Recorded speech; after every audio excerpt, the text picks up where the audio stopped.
Welcome to the Healing Project behind the scenes YouTube channel.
Cynthia Luna, correct?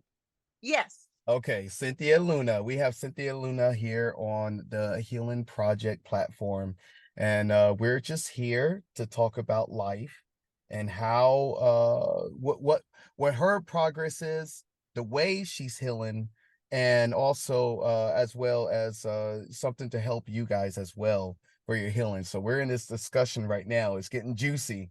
So first of all, so let's go back just for a little bit. So tell us again. So you around 2 years old, your mom started to study Yes. witnesses. Okay, all right. So take me from there again. So then my dad started to study and they both got baptized and we moved from Temple, Texas to Huntsville, Texas. Right. And they became so involved. My dad immediately was like the presiding overseer of the congregation, and my mom was a regular pioneer, So and you she guys were cleaned deep houses. in it. Yes. Okay. Yeah, we were deep. I was the eldest child and Right, the oldest. right, right, Yeah, yeah. right. And so then they got a divorce when I was 12. And you said your mom cleans houses? My mom was You cleaning clean? houses. That's what She my cleaned mom was doing houses as well. so she could Yeah. pioneer. So she could Yes. pioneer. And Yes. Okay. she would take me door to door with her, and funny incidents would happen, like me telling on her, making my dad sleep on the couch. Like I was literally in the car and it's full of sisters. We were my mom says the car was full of all sisters. There was like five sisters or four sisters and herself and then me. And I Right. busted out and said, "My dad has to sleep on the couch." So she Yeah. was Yeah. so embarrassed. And then let's see. Outspoken. So yeah, so then in when I was 16, I got pregnant, and my mom had already left. My mom was actually the first apostate that I knew of. Oh wow. I Okay. Yeah. Yeah, I knew of apostates just because when we would go to assemblies, we'd see them outside protesting, and my dad would say, "Don't look at them." And so they're apostates. All I could think of like people with horns, but I'm like, Right. those are just Right. normal people. I remember being a little girl saying, "There's just like people like me." Yes. But I said, "Well, I have to be afraid of them," and I was afraid. But then when my mom left the organization, um, she was an apostate, and my dad said she's apostate, so you have to be careful. And I was like, what? Wow.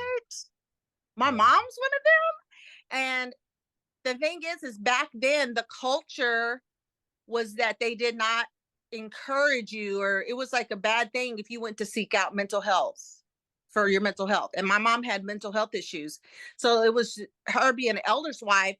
She was told, you just need to rely on Jehovah. But my mom had major mental health issues. She was always trying to commit suicide. She was always trying to self-harm. She Mm. was I remember my dad having to come home and finding her passed out, blue, just blue in the face, passed out. So I grew up watching this, like, what is wrong with our mom? This is while she's regular pioneering and everything. Wow. Um, so then of course my incident with shunning was when I was 16. I got pregnant and they announced it. I was not an unbaptized publisher. In fact, I had moved from my mom's to my dad's. I was still in high school, and they made an announcement saying that I was You to be weren't treated as a baptized. no. Wow. I was to be treated like I was disfellowshipped. And so I remember I was pregnant, and so because my dad had remarried, my stepmother and my dad both were unemployed, and I remember me getting on WIC and helping with the family, and I went and got a job at a fast food place, and I remember having work. I worked the night shift so I could bring home food for my family because they weren't working. And I remember it was getting time for me close to having my baby, and I was still in school, Right. um, in high school, and they were like, I came home one day and they had all this baby stuff. Since they couldn't have a baby shower for me, they asked the sisters in the congregation to give their baby stuff. So I had this baby shower with nobody there Oh, except my wow. mom, my stepmom, and my dad, and they took pictures of me holding the gifts up, and it was just I still have those pictures. Wow, wow. Talk about a lonely baby shower. Yes, yes. Yeah, That I that was that should have been a happy time either way. right, Because you're still introducing someone into the family, no matter what, right, regardless what the circumstances were, you know. right. So go ahead, go Well, ahead, go ahead. so anyway, I got I think after that, a year or so after I had my baby, then they announced that they could talk to me. Yay. And then of course I tried to be a people pleaser towards my father. And I said, I've got to get baptized so dad will love me. And Mm. so I did. I got baptized, but I only did it just to please my dad. I feel like I'm I listening to didn't my do own it. story. This is crazy. Go I ahead. didn't do it for How old were anybody you else. at that I point? was 18. Okay, all I right. was 18. And Okay. then that's when I got married, and to a Jehovah's Witness that was 8 years older than me. But he kind of derailed and started doing things that should have gotten him disfellowship, but his congregation favored him, so they Oh, of didn't. course. There is favoritism. God. Yeah, and it's crazy how grand it is of favoritism. So the second time that I had an announcement on the stage was I was visiting a family, and I was raped by a brother from the congregation that I used to go to. Mm. And I mean, it happened so fast. I remember just going home to my husband, and he went to the meeting that night, and they came home and found me passed out on the kitchen floor What? from self-harm.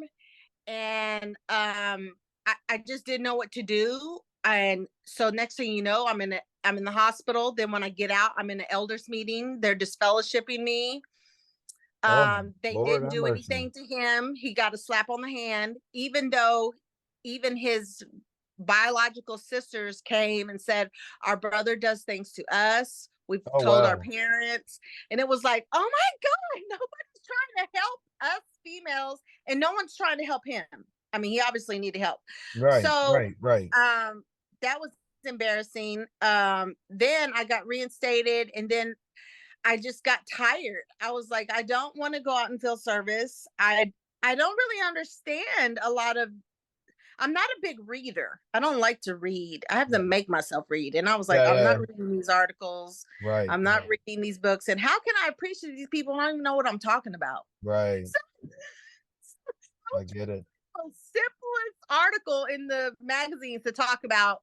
And that's where I learned to be cheery and how to talk and speak. And um, that's really what I got out of the organization, is how to speak and how to be punctual, how to live my life around time. It takes me 6 minutes to get to work. People go, why do you say 6 minutes? Right, right. Because everything's done in minutes. Yeah, yeah, yeah. Anyway, so that shunning happened. So let's see, 16, and when I was 21, and then in 1997, I deliberately went and committed fornication so that I could get kicked out. I'm like, I'm just done with this. Wow. I'm tired. And it's like they created this comfort zone for me to go, but not have to fellowship, not have Right, to worry about. No one's going to ask me if I study my articles. Nobody's going to ask me anything. I can sit in this library and I can be quiet and I can tiptoe in, tiptoe out, no right. questions. It became comfortable, but yet I still was not receiving the help that I needed. Yes. Yeah. And mental health, even back then, like even for my mom, was frowned upon. They wanted you just to rely on Jehovah, That's right. and that's it. So she spiraled out and was the first apostate that I knew. And I was kind of scared of her. Just like, mom's full of demons. I got to stay away from her. Wow. Yeah. But really, what she's full of is a lot of mental health issues. Even to this day, she lives about a mile away from me, but I cannot have any contact with her That's because crazy. she says racist stuff. Like one time we were watching Wow. this movie about the Holocaust, and she was like, it now and I don't she just goes to church. I don't know what church she goes to, but she's very spiritual and religious, and she's Right. very judgy. And that's Okay. another thing. I'm like, Mom, you learn this judginess from being a witness. You need to stop doing that. So Right. we're watching this movie, and she says, "You know what? I don't understand. You don't see these Jews having marches and doing all that stuff. They just heal on their own through Christ." She says that you see all these black people marching and doing this and tearing up buildings. I go, Mom, do you understand that the people who are tearing up the buildings and doing all this crazy stuff are because they they're tired. They're Yep. tired. Yep. Sometimes you gotta blow some stuff up for people to At listen to you. they're at the lose. Yeah, they're at the Yeah, and point if of they don't return. have Yeah. any type of empathy or spiritual mind or any Yeah. kind of good citizen mind, they don't care. Yeah. They're done. That's right. That's And right. so you Nothing to lose yeah, mentality I at said that so, point. but yeah, we have these Holocaust museums to Yep. remind us of what those people went through. I said all people of all nationalities, Mom, go through some type of oppression or some type of shunning, some type of That's right. something. That's That's right. wrong. Yeah. So I said, so when I heard that, I was like, Mom, I can't associate with you.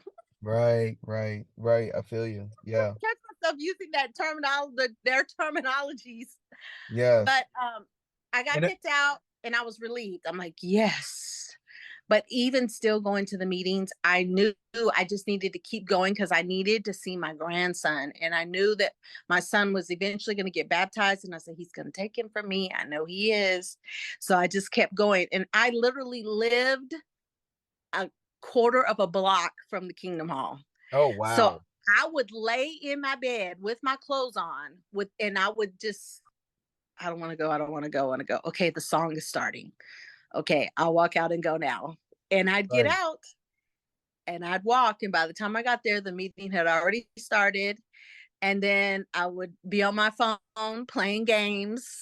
Right. Right. Right. Right.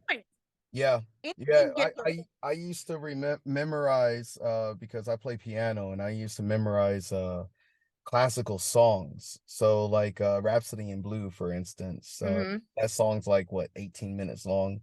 So I would memorize all the notes inside those long songs, these classical, this compositions. And I would say to myself, okay, so if I memorize three songs, then that's 20 minutes basically per song. So by the time I'm finished playing the songs in my head, the meeting should Right. it's over. Right. But go Right. ahead, keep talking, keep But no, talking. I just got tired and I didn't want to bring people into this. I was like, this is torture. Right, This is not love. And mind you, I had people in the world that were always praying over me and saying, Cynthia, that disfellowshipping is not right. Christ used to sit with tax collectors and that's right, Pharisees. He was with them. And I was just like, I know, and I would sit there and say, but you have to understand, I'm like the bad grape that's in the bunch of grapes, so they have to remove me so that I right, don't take the other grapes. And I would exactly. support it. I was sitting there supporting it. No, no, no, no, you don't understand. It's for everybody's protection. And they Right, would just look at me and go, that is not God's grace. And I'm like, right, I know, but I have to protect my I have a mind of fornicating and I can't be around people. I might make them do it too. yeah, And they were like, "What? yeah, You're online. They can do what they want. right, Not you." right. So I'm glad I had people that were patient and just kept praying over me. But what happened was, it was in January 2018. I was at a discount tire, parked in space number 3, and I got out, and there was a lady reading a book called "Broken Crayons Still Color." Mm, And I asked her what the book was about, and she said it was about a woman who had survived sexual assault and molestation, And she says, we're reading this in our mission women's group. It's a healing group. And I said, really? So I took a picture of the book, and then she invited me to her church, and I was like, ugh, I don't think I can do that. Because I mean, I still had the deepest Oh fear yeah. of, Being you walk into a inside of a church. church, you're gonna get struck Armageddon's by gonna happen. lightning. Yep, yep, yep. Right there at that moment. Yes. The earth But is gonna start shaking. was parked in the number 3. And to me, it's comfortable for me as a healer to believe that my heart beats not just on its own. So I was like, there's got to be a God, and there's got to be something. So this, obviously, the road that I've been taught is not the right road. So I'm just gonna find my own road. Right. And so I went to her church, and I was just petrified. You would have thought I was walking into a haunted Yeah. house. Yeah. And I just kept saying, Jehovah, I'm sorry for being here, but I Mm, just need to know. I just need to know. right. And I sat down. I remember hearing the sermon, but I don't remember what he said. I just remember his voice. And afterwards, I left and I just started crying. And I just said, Jehovah, I'm so sorry. I'm sorry.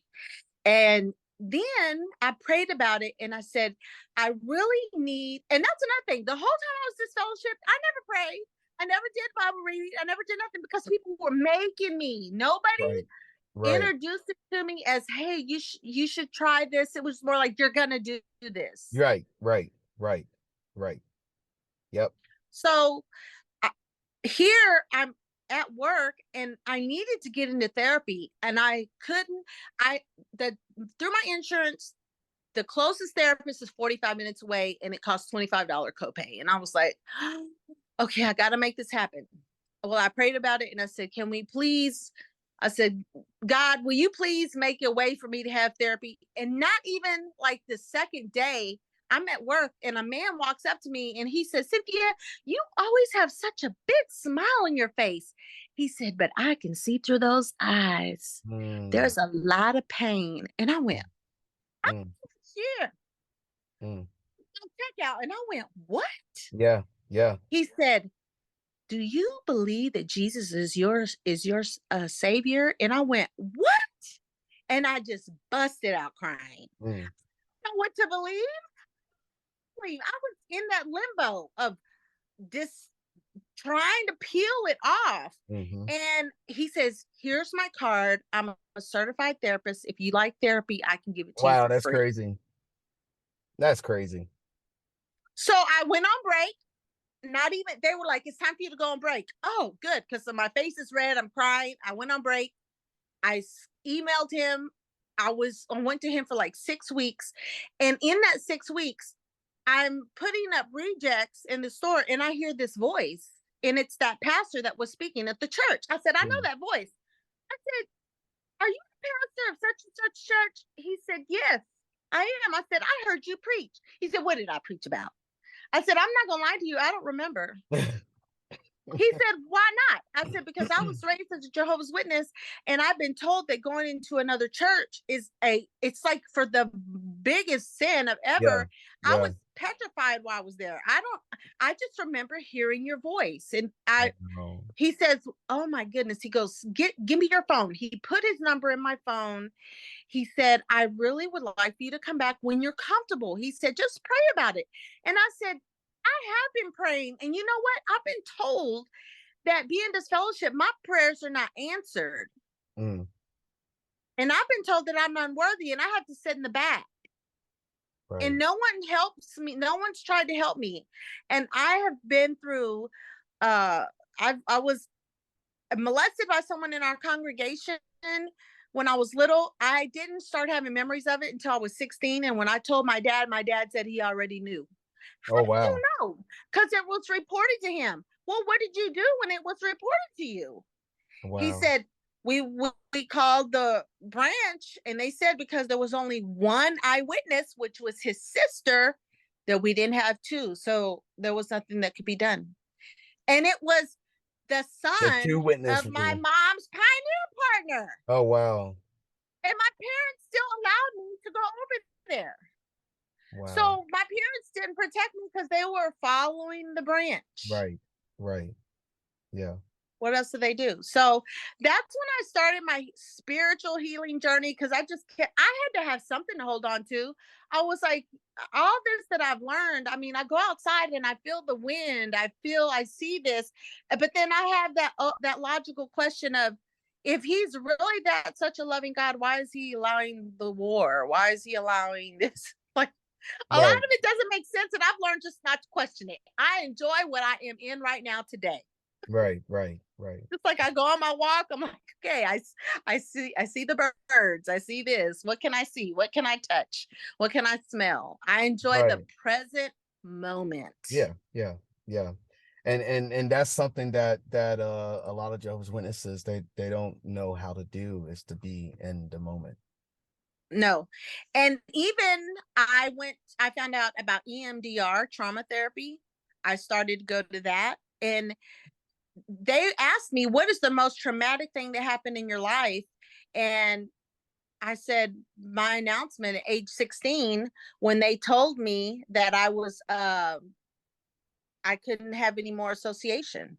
So they said, well, we're going to go through that. And do you know that is what sorry, that Oh, is you're what fine. my whole session was about. I closed my eyes and they put this thing over my ears and it made this ticking sound. And what you're doing is you're reliving the moment.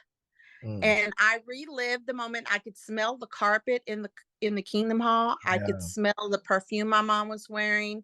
I went into detail and I remember who made the announcement. I remember the feeling I had, the blood rushing to my face of embarrassment, me looking down at my stomach, going, I have a baby, then it's going to be my baby, and this baby's going to love me unconditionally. But who would know this baby would grow up and be a ministerial servant? yeah. Wow. So I feel like, did I do it all for nothing? No, I didn't. Because there's still a chance. That's right. And I ask myself that a lot. I used to always ask myself the same thing. Was it all worth it? And a lot of my extended family that are not Jehovah's Witnesses that I've gotten myself close to, they've helped me out. Like, I have one of my aunts, she's like my mom. My uncle, he kind of looks like my dad, but he's kind of like my father figure now. But Mhm. I used to ask, and they said, well, with the mind that you have now, um, and if you were to stay in and become that elder that your ex-wife wanted you to become, or where your parents wanted you to become, would you really be happy? But yeah, like, comparing that. But Mhm. go ahead, keep going. I want to Well, get. no, then I just the healing. I did the EMDR therapy. He had me recite everything, and then he took the headphones off of me, and we filed it mentally in my imaginary box, and we shut it. Mm, He said, now I want you to get this box, and it's imaginary. You put that whole experience in there, and I want you to throw it. Where are you throwing it? I said, I'm throwing it into the ocean. mm. He said, okay. And now I can recite the story, and I'm not, You know, yes, yeah. I'm not doing. You're not bitter anymore. I think before we started recording, I was telling you just recently I went to my son's graduation, Mhm. and when I went there, he wasn't there. And if this was 2, 3 years ago, it would have probably affected me really bad. But now at this point, I'm able to deal with it, so Right. yeah. Well, and here's another way I know that I've healed tremendously. So, my sister, I went to drop something at her house off a couple of months ago. And when she came to the door, her face was red. And I said, what's wrong? She said, I'm so overwhelmed. I have, because she has a foster home. She has like 5 foster kids, and they're troubled kids too. So she says, I have CPS coming. They come and do a monthly visit. In my house, my paperwork's not in order. I'm trying to do this and that. And my house is kind of under construction. Mm, And then I have to take care of dad because my dad lives with her, and he is a devout witness. wow. But he can walk, but he can barely walk. And he's Wow. supposed to be doing these exercises that the physical therapist tells him to do or whatever. So she says, I really need help with dad right now. Can you help me? She said, I need to get his linens done. I need to, his laundry done. And can you feed him lunch? I said, I'm off the rest of the day. I got you. Well, then it became, my sister was like calling on me. Yeah. And then I'm like, Dad, are you doing your exercises that the physical therapist told you to do? And he's like, no. And he's like, I'm waiting for them to build me a ramp because I want to go to Kingdom Hall. So finally, they built him this nice ramp. Well, now what's the excuse? He doesn't want to exercise. My dad, he has diabetes, and one day he ate like 18 peaches. Oh, He wow. ended up in the hospital. Then he summoned for us, even me. I'm like, what does dad want? He said, I just want you to know I'm gonna have brother and so do my funeral. He acted like he was dying. I'm like, Dad, you're not dying. You just need Oh, your blood sugar. that They got it victim, under control. they got some victim mentality for Yes. sure. So Yeah. he said, I'm ready. I'm 75 years old. I'm ready to do this. I'm ready for to go. And I just want to tell you that I love you and blah blah blah blah. And I'm just like, Dad's always thinking he's dying. And my Yeah. sister's not even a witness. And she's like, what? We're gonna speak life into him because I'm tired of him talking about death. Right, right, right. So when I go over there, I'm like, okay, Dad, Jehovah says that he will give you the desires of your heart, and the desires of your heart are to go back to the kingdom hall. So we're going to help you get strong so that you can go down that ramp and someone can pick you up and you Wow. can get to the kingdom hall. Wow. So I started videoing and making reels for my Facebook. And I did this on purpose. Number one, to motivate other seniors and caregivers. Number two, to hear from his mouth, because I had said, Dad, don't you want to encourage other seniors that are going through this? Go ahead and say something encouraging. So he would say stuff. Right. And so we put these reels out there, and I had him working out like 2 or 3 times a week. And then I had to take him to the podiatrist. And when I saw how bad his feet were, I was like, oh my God. And I Wow. told my sister, why did you tell me about dad? Right, right. How his fit condition. And she's like, I can't do it, Cynthia. And I was like, well, this is what the doctor said needs to be done, which means he needs at least 2 to 3 pedicures a week. And we need to put this medicine until he's healed and blah, blah, blah. And of course, my sister didn't want to do it. So I started doing it. So my dad's feet went from looking to the most atrocious feet you've ever seen in the history of feet Yeah. to feet like a baby. Oh, wow. In these 2 months, I have gotten my dad's foot condition under control, and his feet look like 99% Oh, healed. that's And awesome. Yes. Yeah. okay, well, guess what? I'm leaving the fairgrounds one day, and I'm like, Dad, I'm gonna be a little late. I have to drop this lady off. I'm just now leaving the fairgrounds. I'll see you in about 20 minutes. What are you doing at the fairgrounds? What's going on at the fairgrounds? Oh, well, I just went to the National Day of Prayer. He goes, oh, okay. End of conversation. Oh, man. Nothing was said. Right. Then 2 weeks later, I'm at his house with my fiance, and he goes on this rant. I'm on one side, my fiance's on the other. He's not even looking at me. He's only looking at my fiance, and his lip is trembling. He's like, I just want you to know that I serve the only God, Jehovah. Oh my And God. it upsets me that my own daughter disrespected me Oh my by goodness. telling me that she went to the National Day of Prayer where those people were worshiping false gods. Oh my God. Stop. No way. Oh wow. What? He said, you don't understand. Then he looks at him. But the whole time he's not talking to me. But he wasn't looking at me until the disrespect part came. Oh my And God. then he goes, she is disfellowship. And mind you, I sat there and I didn't say a word. He went on for like 30 minutes. Yes. Yes. They go into the rants. Yes. And I didn't say a word. I didn't make a facial expression. He Yeah. said, and I'm just waiting for her to stomp and cuss and have a baby fit and walk out of here. And I kept saying, oh my God, I'm not doing that. I kept telling myself, I'm not reacting. I'm Right. Right. Right. Right. Yes. not. And my fiance said, he don't understand what's going on. He's like, what is this about? And so Right. I changed the subject. I'm like, Dad, we came here because your diabetic shoes came in. Would you like to try them on? Oh, yes, there you go. Try them There you on. And we go. started walking him through the house to see how they felt. And he stops in the kitchen and he reaches out. And I'm like, what? He wants my hand? I gave him my hand and he kisses it. And he says, thank you. I'm like, you're just low blowing Yep, me yep, and yep. telling me, you're a fornicator, you're this and that, you're that, and It you mentally took a makes you vow. it mentally makes you bipolar. Being because see your natural love for your own child does kick in. But then there's this other side as being a Jehovah's Witness that blocks it. So it's like this back and forth, and it Yeah, it's makes like it this. all crazy. No, Yeah, I it love makes you it all today, crazy. not tomorrow. Wow.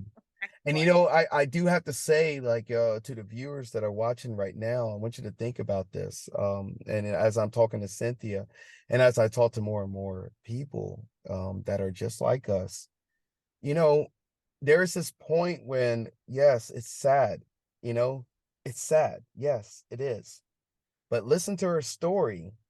And then I think about having to deal with, some of my Jehovah's Witness family. That's what I will be getting right there. That's what you get. That's Oh what no. you And get. then he says, I don't know what her problem is. I don't know why she's acting the way she is. I don't know if it's because of the meds that she's on or the Mm, lack thereof. mm, yeah. Like, fuck for reaching out and getting mental help. Because let me tell you, because of what I've gone through and not being protected, I have the world's diagnosis of PTSD, Mm, trauma, depression, anxiety, borderline personality disorder. right, I do right, excellent at work, but let me clock out. I turn back into the victim. right. And I have stopped doing that. And Yes. and I have bipolar disorder. I'm like, I have got to get this stuff under control. I got rid of my cable. I stopped spending so much time in these XJW groups Yeah. because I'm like, everybody's at a different stage. And Yep. some people have gone to this way, this way. There's like 90 lanes that we can go in, and everybody's picked their lane to go. Right. And I only dip in there when I need to vent about my dad. And then Yeah. I come back Yeah. out. Yeah. I'm like, Yeah. Yeah. Yeah. Yeah. I get it. like, what? What are you talking about? So Yes. I go Yeah. where I know I'll be understood. Yeah. And I'm grateful for all the activists that were out there on YouTube because that's what woke me up. One of the activists YouTube videos, I was listening to it and I was like, wait a minute. Yeah. And I was like, what? And then that's when I ran into the lady at the discount tire. And then that's when the pastor ran Right. into me. And then that's when that free therapist landed in my lap. And next thing you know, everything just started rolling for me. Yes. The And domino effect took action. do you know that I've been a self harmer since I was 8 years old? Hmm. And not I, anymore. yeah, I started by hitting myself. But nobody knew. I would bruise myself, and my parents would see these bruises and wonder where I got them from. Did you fall? No, I would be in my closet in the dark, just beating my arm, Wow. angry. Yeah. Um, I was the only child. I mean, I had two other sisters, but out of all of us, I was the only one that got spanked. So Oh, yeah. I, Yeah. Yeah. I grew up Well, angry. I it, stopped self harm as far as cutting in 1997. wow. I stopped burning myself 3 years ago. Wow. Wow. Yeah. Wow. And I don't mean with Beautiful. fire. I would literally just set the tub in scalding hot water and set in it and cry. Wow. Just I'd get a towel over my mouth and scream. Mm, Just scream. Just why, God? Why is this happening to me? Why would you even permit this? So why? right. And then Right. the cravings went away. Yeah. I said, I cannot. I used to crave self harm. When people would put me down, I used to crave self harm. The man who molested me keeps coming into my store and calling me by my childhood name. Cindy, can you help me with this app? Will you stop coming in Wow. here? Wow. Yeah. Confronted him in my store and told him, I know what you did to me. And you know what I do? I pray for you. And one day you and I are going to be in the sanctuary and we're going to be praising together. And Yeah. I'm going to keep praying for you. And you know that when I talk like that to him, that keeps him from coming in because he's like, Right. he's her. He's like, she's talking crazy. I said, "No, you know this. You know that that word disfellowship is not in the Bible, so I'm not claiming it." That's right. And he goes, "You're right, it's not." I said, "Okay, so one day you and I gonna get praised in that sanctuary." I love it. I love it. That's beautiful. And he's not in my store anymore. And when he does, I beeline right to him. Right, right, right. Wow. What strength. Yes. That's fantastic. Yeah, I just got to treat these people with kindness. And when my dad was doing all that bullying with me, he then waits 2 days later to say, "Hey, I want to talk to you. I'm sorry. I know you're mad at me. Let's talk." So, okay, let's talk. Me and we both gonna talk. Right, So we went over there, and he started in and started reading Matthew 18, and started talking about how if a brother has wronged you, you go to them. If they don't accept it, you take two or three with you. And then after that, then you bring it to the church, and then they make a decision and you treat them like tax collectors and blah, blah, right, blah. right, And right, I said, "Dad, okay. The thing is that I didn't wrong nobody. I wronged myself. I committed fornication and I went and confessed. right, So I didn't need two or three. right, And it didn't need to go to the church. I right. went and said I was sorry. If anything, I was hoping they would just like privately take my privileges away Yeah, just yeah, so I could not have to go out and then do anything. I was like, I don't want to comment. I don't want to have to be on the school. I don't want to do none of that. Just I just want to come and go, come and go. And I said, that's not what happened with me. And so he said, "But that's what the scripture says, and that's why you're disfellowship." I said, "Dad, that is not in the Bible. Therefore, I'm not going to claim it, nor will I receive it. And so you right, cannot call me that."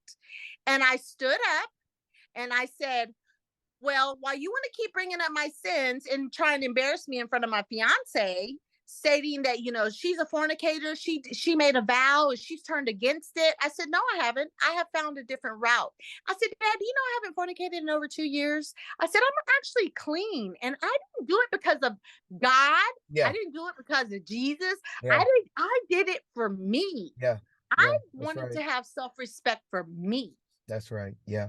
I want to say, I am not fast food, honey. I'm not a And it drive-through." and it becomes so much more simpler when you're doing it for yourself, not because you're being Yes. forced.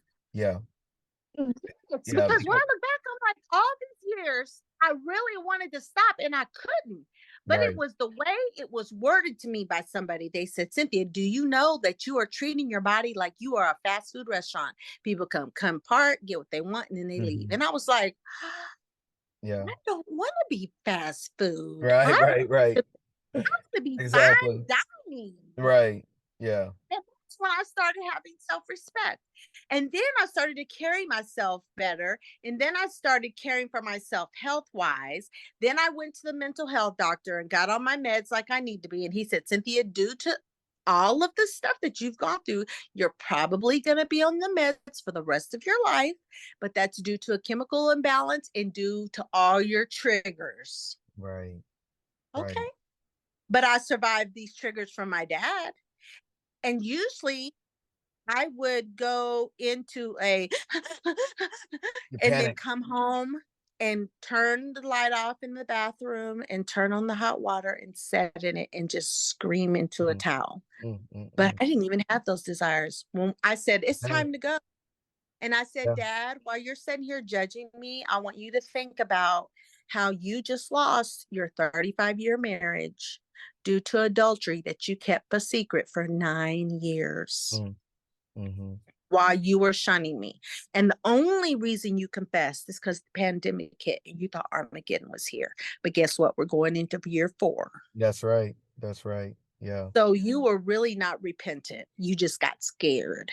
Yeah. So don't tell me that I'm not sorry and quit assuming what I'm doing. And I needed help, and nobody helped me in the organization. They put me in the library, put me in timeout, and expected me to help myself. I needed intervening, Mm.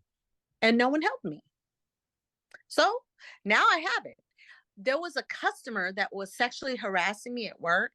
And believe it or not, it just so happened we had Bible study. I went into Bible study and the pastor could tell something was wrong with me. I said, "I need prayer because something's happening at work." and I need someone to pray for me. So two of the ministers took me in the back, a lady minister and the pastor, and he looked at me. He goes, "Do you need to scream?" Mm, I said, "Yes. How did you know?" mm. He said, "Cynthia, you remember I'm a police officer. I have all the mental health training. Right, You're a right. you're you're a releaser. You've been held like Yep, this your yep. whole life. That's right. You have no voice." He said, "You have a voice here, and I know you need to scream." He said, "So I'm going to help you." So he literally kneeled down and got eye level with me, and he told me what to say. But he says, "I want you to scream it." So I screamed everything he said as loud as I could Right, right. and released it. Even all my therapists have always told me you're a releaser. So even at work, if Yes. they say Cynthia to the office, I know to take a receipt tape with me. So while I'm in there, I can be tearing it up because they may be pissing me off. Right. You say something I don't like, but I'm a releaser. So I need to let that out. I Yes. need to exercise. I Like need a to go locomotive volunteer. engine needs that I need, steam look to yeah, put you out. gotta Yeah. release it. So I was like, I just went through this whole thing. And then after the incident with my dad, any other time I would have lost sleep, gone and told 90 people, "You won't believe what happened with my dad, blah, blah, blah." I didn't talk about it. I said, "God, I'm Yep, giving him to you yep. because I know there could be hope, but he is so deep." That's right. That's right. The only way it's like watching somebody drowning but asking for help, but they don't take the lifesaver that you Right. throw out at them, you know, and You but know, so he's also they're gonna have to save themselves at this point, you know. right. They are. And you know what he has said when I was caring for him? He busted out and said, you know, they can't disfellowship you for eating too much sugar. Oh my God. And he's got diabetes bad. Wow. Wow. So it's like he's trying to kill himself. Right, And right. I'm like, "Dad, you know that's a sin. Number one, you know gluttony is a sin. That's right. And what you're doing to your body, that's devil, your body belongs to Jehovah." And I even would get him after he would do his little exercises, I would take him on the porch and give him a sugar-free treat. And then I would go to jw.org and I would play his favorite kingdom songs for him. And I would be singing them with him because I'm like, this is what makes him happy. I'm gonna do what makes him Right. happy. Right. You're And empathetic of the circumstance. Yeah. Yeah. yes. And so, but then the song started getting stuck in my head. I'm like, okay, I ain't gonna do that no more. I'm gonna just take him out on the porch and let him feel the breeze. And Mm. but I can say that I'm when I left in 2018, I was about 10%, but I'm saying now that I'm 85% That's awesome. healed. And I So will real never, we're never gonna be 100%, yeah. because you're always going to have that honorary JW that's going to be all up in your face or whatever. Right, However, right, it can right, be, as they say, a worldly person that triggers you. But then you just look at them like, right, and you right, just be still and be quiet. It's right. it's their issue. It's not That's right. mine. It's not yours, and that's what people need to see, It's not you mine. know. Especially if you're listening to this right now. Yes, it is not yours. It's not your issue that the way they treat you or what's been done to you. You know, and real quick, because I didn't realize how fast time flew because Okay. I have an interview at 4:30. So I have to start Okay. preparing for that, and I'm on the road, so I have to do all these interviews and stay in my car until they're done and then start driving again. But would you like to come on a part two? Would you be willing to do that so that we Yeah, can I keep the would. conversation? So yes, we're gonna have Cynthia back on a part two. And real quick, Cynthia, is there anything that you would like to say for anyone that's listening that's having a hard time dealing with their healing process? If you would like to say anything to them. If you're still in and you're sitting in those meetings and you're in a daze, do yourself a favor and just start fading. Mm, That's the easiest way, is to fade. Stay busy volunteering, helping others. You'll start to bond. If you start volunteering, you'll start making friends. that's right. and start bonding with people. Go to nursing homes and read to people. Go play games with them. Go just volunteer at the food banks. Right. Um, and start having empathy for people, these people that need you. There's people that need us because we have a strength in us that we That's don't know right. about That's because we've right. been put down so much. Yeah. So volunteer and know and do your research. Yep. Do Yep. your research in anything that you do. Don't just jump into anything. I don't care what it is. If it's the next car you're going to buy, do That's some right. research. Do some research. That's right. That's Do right. some research. And if you can't stand by it, then do yourself a favor and start living. And it doesn't matter how old you are. And I'm telling you, there are so many out in the group. Even if you're a teenager and you're like, I'm just waiting to age out, you have a chance. There are people that will help you. That's right. You just out and say, hey, I'm planning, start saving some money, make a move, at least get you a car. You can start by living in your car. It's Oh not the yeah. end of the Yeah. world. Baby steps. Yep. That That's right. freedom and the quiet will bring you peace. It's priceless. That's right. Yes. It Yes. Well, is. thank you so much. Cynthia, I it can't was wait for great. part two. Yeah, I cannot wait as well. I'll be sending you a message sometime this week and we'll get that planned out. I got to get ready for this next interview, but Okay. it's been such a pleasure. I'm looking forward to part two. And I also have a group one that's coming up, so I want to have you on that. It's a lot of fun. So we'll look Okay. forward to it. To my viewers, thank you so much for tuning in. And Cynthia, I'll see you soon. All Okay. Bye. right. Bye. All right. Well, that was great. I enjoyed it. I Me enjoyed it. too. Yeah. Yeah, I enjoyed Are it. you guys ever going to come to Texas or y'all live in Well, I South just talked. Central? I literally talked to my cousin because I had to. This whole documentary thing has cost me so much money, but it's all good. Right. I own my own two companies, and I had to stop for a while, build some more money. So finally, like right now, we're on a convoy, so my bus is right there. But I got some more filming to do because I kind of changed the momentum of the documentary. I wanted to be more Hmm. this I didn't want it to be just this interview thing where it's just that back and forth type deal. I want it to be a Right. journey and entertain people as well. So I've started producing it a little bit differently. So there's still some footage I got it I have to get. But as for Hmm. right now, I'm able to start releasing things, slowly and Oh, good. as I know. Okay. So it's working out. It's Well, working. when you get a chance, go check out those reels of my dad because he don't I act like you will see he's not afraid of this apostate. Wow. I'm going to for sure. If you don't mind, send me a link to my messenger. Out there, he's going to tell me to take him down, but I blocked him so he can't tell me. Oh, that's fantastic. That's fantastic. So they're on your page, right? Yeah, they're on my reels, Okay. under my Okay. reels. You'll see Okay. my dad. Yeah. I'm gonna go check that out. That's awesome. I love it. Cynthia, I Okay. love Well, you. And I'll love see you you too. soon. They're messaging me, so I'll see you Okay. soon. All right. Take Okay. care. Bye bye. Bye.